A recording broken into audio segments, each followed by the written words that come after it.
El tema de hoy. Estudio 13. Cuidado con lo que haces. Cuidado con lo que dices. Proverbios 11, 1 al 31. La forma literaria de estos proverbios, es en su mayoría la de versos pareados. Las dos cláusulas de un pareado están generalmente relacionadas entre sí, por lo que se ha llamado paralelismo. Entremos de lleno a la enseñanza de Proverbios 11. La Biblia explica a la Biblia. Vamos a encontrar la explicación de estos proverbios con otras versiones de Biblia, para que ella misma nos explique lo que Salomón nos quiso decir. Proverbios 11, 1. El peso falso es abominación a Jehová. Mas la pesa cabal le agrada. Dios rechaza a los tramposos. Pero acepta a los honrados. El hombre de negocios cristiano ha de caracterizarse por honestidad e integridad. Los bienes personales que todos tengamos, se nos pide que, tanto en abundancia como en escasez, seamos fieles administradores al cuidado de los bienes que Dios nos ha entregado. Y entonces Él nos bendecirá. 2. Cuando viene la soberbia, viene también la deshonra, mas con los humildes está la sabiduría. El orgulloso termina en la vergüenza. Y el humilde llega a ser sabio. El proverbio contrasta el orgullo y la humildad. Ya hemos hablado del orgullo, y este malvado, siempre llega con la vergüenza y la deshonra. Están eslabonados. 3. La integridad de los rectos los encaminará. Pero destruirá a los pecadores la perversidad de ellos. Al bueno lo guía la justicia. Al traidor lo destruye la hipocresía. Esto simplemente quiere decir que si una persona quiere andar en la verdad, y ese es el deseo de su corazón, puede confiar en que el Espíritu de Dios, le ayudará dándole guía y la dirección que necesita. ¿Cómo puede uno saber cuál es la voluntad de Dios? ¿Cómo puede uno saber el camino que debe seguir? En ocasiones verán que se cierran puertas y las opciones se van reduciendo a un solo camino, entonces su elección será más simple. Lo importante es darse cuenta de las puertas que el Señor abre para ti o para usted.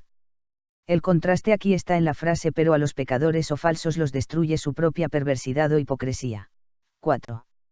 No aprovecharán las riquezas en el día de la ira. Mas la justicia librará de muerte. Las riquezas no servirán para nada en el día del juicio. Pero la vida recta puede salvarte de la muerte.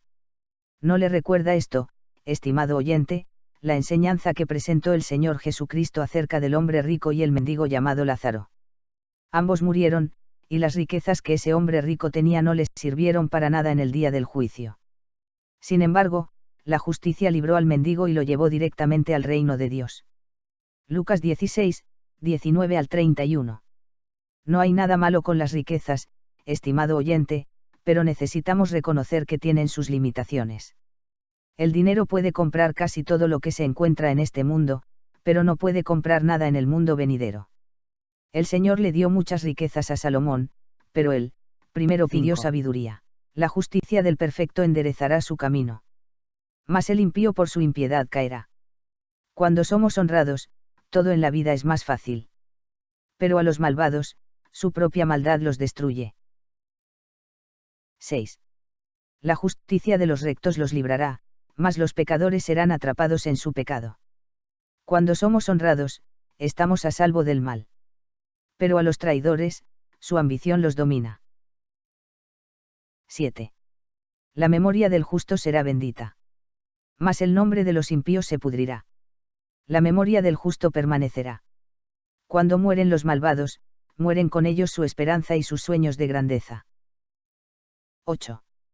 El justo es librado de la tribulación, mas el impío entra en lugar suyo.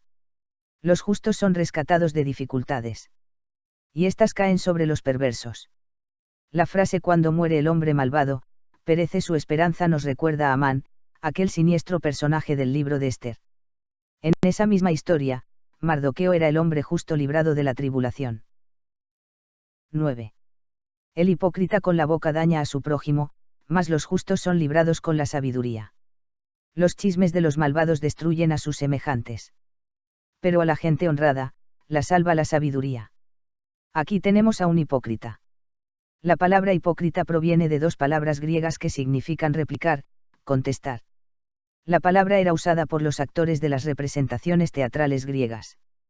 Un actor recibía una palabra o indicación de parte de un apuntador, sobre lo que tenía que decir en su representación, y él la decía.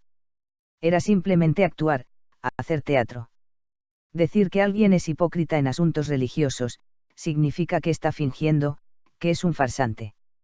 Es el que pronunciará sin sinceridad, por ejemplo, frases de alabanza como: Aleluya, gloria al Señor. Es como un actor que está desempeñando su papel, porque no está realmente alabando al Señor en su corazón.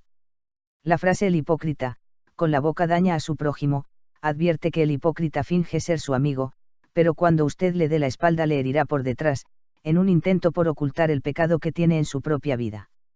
¿No le recuerda esta actitud a alguien del Antiguo Testamento? A nosotros nos recuerda a la mujer de Potifar y la forma en que calumnió a José. Presentó acusaciones falsas contra José, porque no lo pudo seducir, y de esa manera trató de ocultar su propio pecado. Ella era la parte culpable, pero se ocultó acusando a José. ¿Quién creería la versión de un esclavo ante la versión de la esposa de un oficial del faraón? José no necesitó ni siquiera abrir su boca, porque no tuvo la ocasión de defenderse a sí mismo. Desgraciadamente hay en algunos círculos, cristianos y no cristianos, hipócritas que calumnian a otros para protegerse a sí mismos, porque generalmente están ocultando algo en 10. sus propias vidas. En el bien de los justos la ciudad se alegra, mas cuando los impíos perecen hay fiesta. Cuando el justo prospera, la ciudad se alegra. Cuando el malvado perece, hay gran regocijo. 11. Por la bendición de los rectos la ciudad será engrandecida, mas por la boca de los impíos será trastornada. Los ciudadanos íntegros son de beneficio para la ciudad, y la hacen prosperar. Pero las palabras de los perversos la destruyen. Este es un llamado de atención para partidos políticos y ciudadanía. ¿Cómo hablas de tu país? Seamos actores y no solo críticos o criticones. Si algo está mal, pregúntate: ¿qué puedo hacer yo por mi país, mi ciudad, mi colonia, mi calle? ¿Qué puedo hacer yo? Porque este proverbio dice: los ciudadanos íntegros son de beneficio para la ciudad, y la hacen prosperar. Pero las palabras de los perversos la destruyen. 12. El que carece de entendimiento menosprecia a su prójimo, mas el hombre prudente calla. El que es imprudente, critica a su amigo. El que piensa lo que dice sabe cuándo guardar silencio. Para mí, David también es un ejemplo de este proverbio. ¿Ha pensado usted alguna vez en la gran influencia que la vida de David tuvo sobre la de Salomón?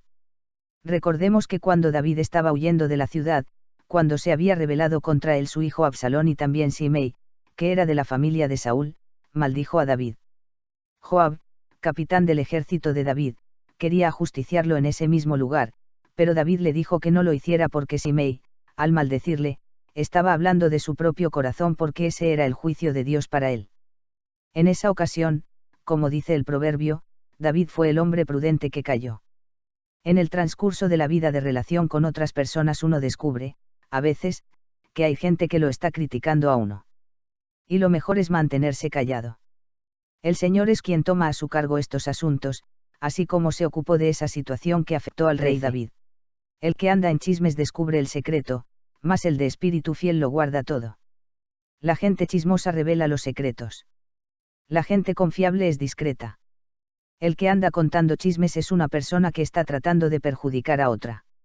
A veces lo que está diciendo es verdad, pero aún así no se lo debería contar a otras personas.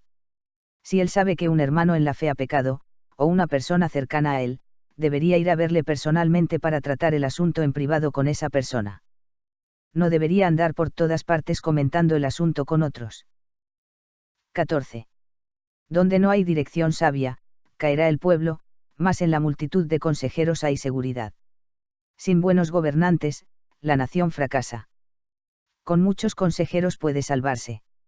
Recordemos que Dios le dio al profeta Daniel la oportunidad de ser uno de los consejeros de Nabucodonosor, y él ayudó mucho a aquel rey. Daniel también fue consejero del rey Ciro, lo cual fue de gran ayuda para este rey. Es necesario que nuestros gobernantes se rodeen de buenos consejeros y no de personas que los alaban y les besan la mano. Estimado oyente, usted gobierna su vida, e independientemente de cuán inteligente sea usted, necesita buenos consejos. 15. Con ansiedad será afligido el que sale por fiador de un extraño, mas el que aborreciere las fianzas vivirá seguro. Si se compromete a pagar las deudas de un desconocido, se mete en grandes problemas, y cierto es que usted es afligido con gran angustia. Evite esos compromisos y vivirá tranquilo y seguro. Alguien que sale como garante de un extraño acabará perjudicado y sintiéndose dolido por haberlo hecho, y será más inteligente después de esa experiencia. Y aprenderá la lección de haber cometido un gran error. Lo interesante es que esto nos enseña una gran verdad. Hubo alguien que se presentó como garante para un extraño. ¿Sabe usted quién fue? Bueno, escuchemos al apóstol Pablo en 2 de Corintios 8, 9. Porque ya conocéis la gracia de nuestro Señor Jesucristo, que por amor a vosotros se hizo pobre, siendo rico, para que vosotros con su pobreza fueseis enriquecidos. Él se hizo cargo de la deuda del pecado suya y mía, y tuvo que pagar un tremendo precio, un terrible castigo por ello.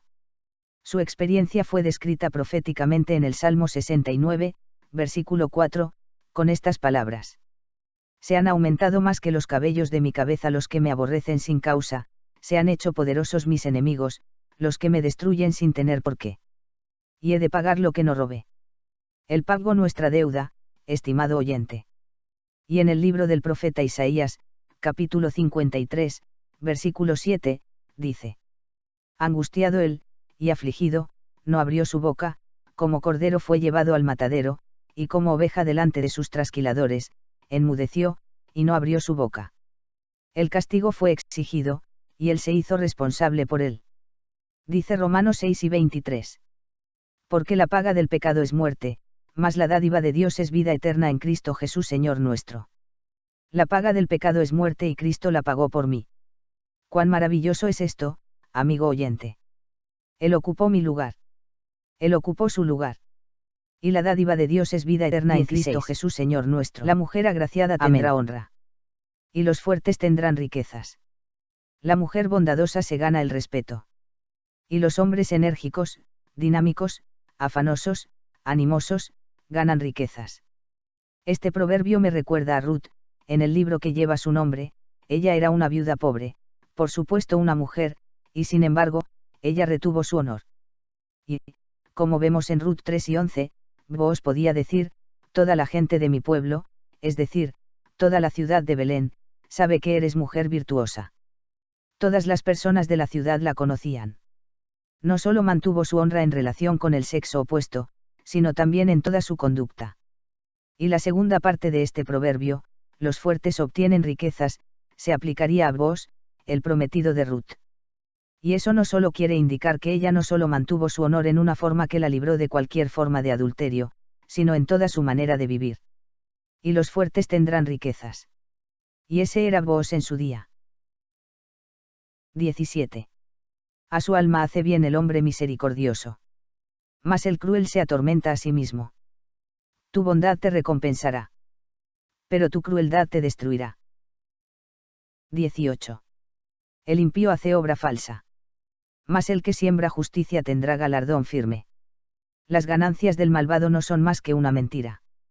La verdadera ganancia consiste en hacer el bien. 19. Como la justicia conduce a la vida. Así el que sigue el mal lo hace para su muerte. Los justos encuentran la vida. Los malvados hallan la muerte. 20. Abominación son a Jehová los perversos de corazón. Mas los perfectos de camino le son agradables. El Señor detesta a los de corazón retorcido. Pero se deleita en los que tienen integridad. 21. Tarde o temprano, el malo será castigado. Mas la descendencia de los justos será librada. Los malvados seguramente recibirán castigo. Pero los hijos de los justos serán liberados. Aquí podemos ver un gran contraste entre el pecado y la justicia. El engaño y la desobediencia van a ser juzgadas. No hay escape de esto. Eso es algo que se nos presenta con toda claridad aquí. Y la justicia que un creyente tiene es la justicia de Cristo. A causa de ello, los cristianos no seremos juzgados sino que, como dice Juan 5, 24, pasaremos de muerte a vida. 22. Como zarcillo de oro en el hocico de un cerdo. Es la mujer hermosa y apartada de razón. La mujer bella pero tonta. Es como anillo de oro en la trompa de un cerdo. Desgraciadamente hay muchas mujeres hermosas que no tienen ni prudencia, ni discreción, ni buena decisión en lo que hacen no dicen. Otra versión traduce la segunda frase como la mujer bella de poco cerebro. Cuidado, esto es para hombres y mujeres, cuidado con la apariencia de las personas, no sea que al querer agarrar el anillo, se traiga al cerdo. 23. El deseo de los justos es solamente el bien. Mas la esperanza de los impíos es el enojo. Los deseos de los justos terminan bien. La esperanza de los malvados termina mal. La única forma en que uno puede tener alegría y paz es tener una relación correcta con Cristo. 24. Hay quienes reparten, y les es añadido más. Y hay quienes retienen más de lo que es justo, pero vienen a pobreza. Quienes son generosos, reciben en abundancia. Quienes ni sus deudas pagan, acaban en la miseria. 25. El alma generosa será prosperada. Y el que saciare, él también será saciado. El que es generoso, progresa. El que siembra, también cosecha. 26. Al que acapara el grano, el pueblo lo maldecirá. Pero bendición será sobre la cabeza del que lo vende. Al que esconde el trigo para venderlo más caro, la gente lo maldice. Al que lo vende a buen precio, la gente lo bendice. Este versículo me recuerda a José en Egipto. Él no acaparó el trigo. Lo recogió fielmente durante 7 años y entonces pudo alimentar al mundo, incluyendo a su propio padre, a sus hermanos y a sus familias. La frase el que acapara el grano me recuerda a otro personaje que se llamaba Nabal, y Nabal quiere decir insensato. Primera de Samuel 25, 2 al 42. También creemos que podríamos dar a este proverbio una aplicación espiritual. El trigo es la palabra de Dios. Sería lamentable que algunos predicadores estuvieran reteniendo el trigo. Podría darse el caso que predicaran sobre temas políticos y sociales, en vez de enseñar la palabra de Dios. Si hubiera casos así, deseamos que Dios tenga compasión de quienes retengan para sí mismos el trigo, en una época de hambre espiritual. Pero esta advertencia no es solo para predicadores. Todos los que ocupamos otras posiciones, no estaremos alguna vez reteniendo el trigo espiritual, el pan de vida, de aquellos que nos rodean. Usted podría dar un gran impulso a la enseñanza de la palabra de Dios en el área en que vive. Ojo. No estoy diciendo que salga a tocar puertas y a regalar propaganda. Estoy diciendo que las buenas costumbres por la casa empiezan. Su familia, sus padres, sus hijos, su esposo o esposa, ellos son tierra fértil para depositar la semilla que Dios pone en sus manos. No olvidemos este proverbio, al que acapara el grano, el pueblo lo maldice. Y qué emocionante es que alguien se acerque a darle las gracias por haberle entregado la palabra de vida. O hacer alguna pregunta relacionada a algún tema y poderla contestar. Por ello este proverbio también dice que bendición cubre la cabeza del que lo vende, lo cual trasladado al terreno espiritual también significa que Dios bendice a aquel que entrega su palabra gratuitamente, sin ponerle un precio. 27. El que procura el bien buscará favor. Mas al que busca el mal, éste le vendrá. Trata de hacer el bien, y te ganarás amigos. Busca hacer la maldad, y el mal te destruirá. Es decir, como escribió Pablo a los Gálatas 6, 7, todo lo que el hombre siembre, eso también segará. 28. El que confía en sus riquezas caerá. Mas los justos reverdecerán como ramas. Quien confía en sus riquezas, se encamina al fracaso. Pero quien es honrado camina seguro al triunfo. Cuando nuestro Señor Jesucristo presentó las parábolas, habló acerca de un hombre que había recogido una cosecha tan abundante, que decidió derribar sus graneros para edificar otros aún mayores. Y concentró su vida y su tiempo en esa tarea. No había nada malo en edificar graneros más grandes, pero el Señor dijo que él era un necio, un insensato, porque estaba tan interesado en construir esos enormes graneros aquí en esta vida, que no pensó para nada en edificar algo para después de la vida, para la eternidad. El creer que somos dueños de nuestro tiempo y nuestra vida, es la ceguera y el peligro de las riquezas. Nadie sabe cuánto tiempo va a vivir, ni puede comprar su entrada al cielo. El que confía en sus riquezas, dice aquí, caerá. 29. El que turba su casa heredará viento. Y el necio será siervo del sabio de corazón. El tonto que daña a su familia, acaba perdiéndolo todo, y termina siendo esclavo del sabio de corazón. Recordemos que es diferente conocimiento a sabiduría. El conocimiento está relacionado con lo que almacena usted en la cabeza, y la sabiduría con lo que pone en su corazón. 30. El fruto del justo es árbol de vida. Y el que gana almas es sabio. La semilla de las buenas acciones se transforma en un árbol de vida. Una persona sabia gana amigos. Hay cursos sobre cómo lograr la armonía en el hogar. Pero necesitamos algo más que tener algunas nociones sobre este tema, para poder ir más allá de la capa de barniz que suele aplicarse a ciertas situaciones familiares. Un breve curso en psicología acerca de cómo ser dulce y amable en el hogar no es la respuesta. Necesitamos experimentar un retorno a la palabra de Dios, y a una vida santa en el hogar, por la acción del Espíritu Santo. Muchos de nuestros problemas familiares se desvanecerían si los habitantes de la casa, que han sido declarados justos por la obra de Cristo, reflejaran esa justicia de Cristo. Recordemos a este proverbio que declara que el fruto del justo es árbol de vida. Y el proverbio continúa diciendo, y el que gana almas es sabio. Se le está dando mucha atención hoy al testimonio personal, y creemos que eso es bueno. Creemos que es una de las mejores cosas que está teniendo lugar en nuestro día y en nuestra generación. La palabra de Dios lo ha estado diciendo siempre, el que gana almas es sabio. 31. Ciertamente el justo será recompensado en la tierra. Cuanto más el impío y el pecador. Si aquí en la tierra los buenos reciben su recompensa, con más razón reciben su merecido los malvados y los pecadores. La forma literaria de estos proverbios es en su mayoría la de versos pareados. Las dos cláusulas de un pareado están generalmente relacionadas entre sí por lo que se ha llamado paralelismo. La poesía hebrea se consigue al repetir o contrastar un pensamiento.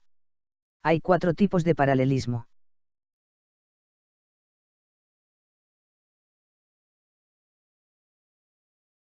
Sinónimo, antitético, sintético, y emblemático. Sinónimo. Consiste en volver a exponer el pensamiento de la primera cláusula. Antitético. Expone verdades en contraste. Sintético. En el que la segunda cláusula desarrolla el pensamiento de la primera. Emblemático. En el cual una línea ilumina el significado de la otra por medio de un símil o de una metáfora. Símil, similar, parecido, paralelo, semejanza. Metáfora, distintivo, comparación, parábola, ficción, alusión, figura, imagen. Esto es interesante saberlo porque nos muestra la forma de pensamiento y razonamiento de Salomón.